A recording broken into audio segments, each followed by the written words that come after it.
Hi mga te! It's me again, Aileen!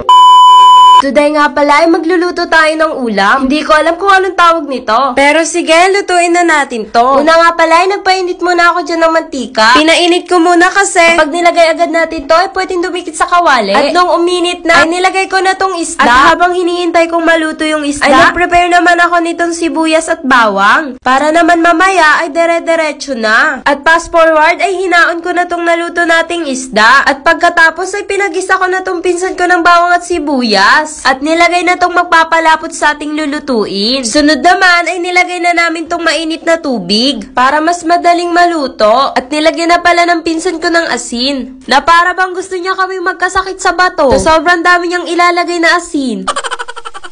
Pagkatapos nilagay yung asin, ay sinunod naman tong magic sarap na mas lalong magpapasarap sa ating niluluto. At ayun, ay hinalo-halo lang. Hanggang sa nakalimutan naming ilagay yung pechay. Buti na lang ay naalala ko pang ilagay tong pechay. Hanggang sa ayun, natapos na nga naming lutuin. Sakto nga tong ulam namin ngayon kasi malamig. Na para bang gusto ko na lang magkulong sa mga yakap niya. Huy, bawal yun!